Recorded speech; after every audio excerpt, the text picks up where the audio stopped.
So guys, if that is not value for money, I don't know what is, because what a fight, what a night, and what an incredible card that was in Newcastle. Lewis Ritson has beaten Robbie Davis Jr. over 12 rounds, but Robbie Davis Jr. certainly gave his best in there, and he has made a name for himself, and he will come again. But Lewis Ritson put in a career best performance in my opinion. I mean, at the start, what was going on? I mean, they both just wanted to take each other out. I thought that someone was going to go at some stage. I mean, they were just throwing recklessly, especially even in that last round.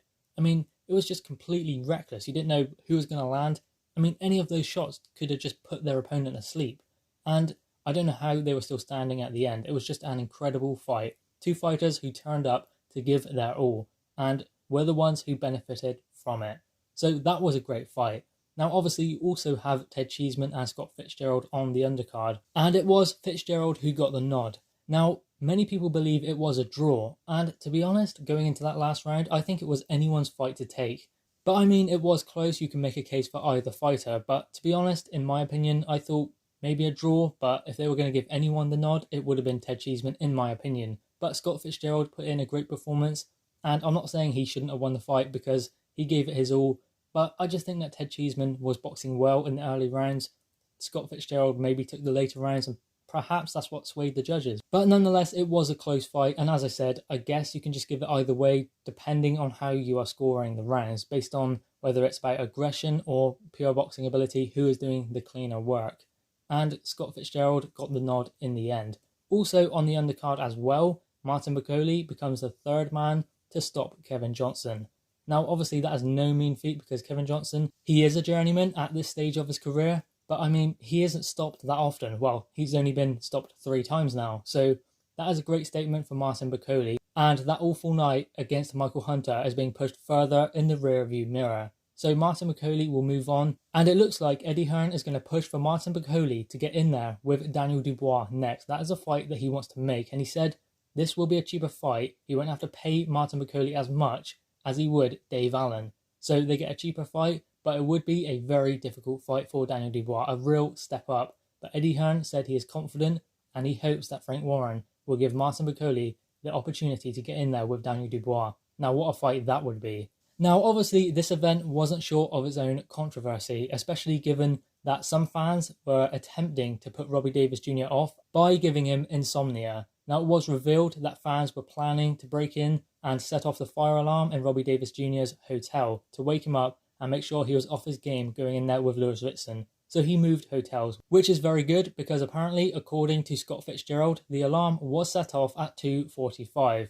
And I'm just glad that Robbie Davis Jr. got a whiff of that and moved hotels because that is completely unsportsmanlike and there is no place for it in the sport of boxing. He's going in there, putting his life on the line in that fight. And I mean, if he's tired and he doesn't see something coming, those are the shots that knock a fighter out and hurt them. So this is completely classless from those who are involved with that.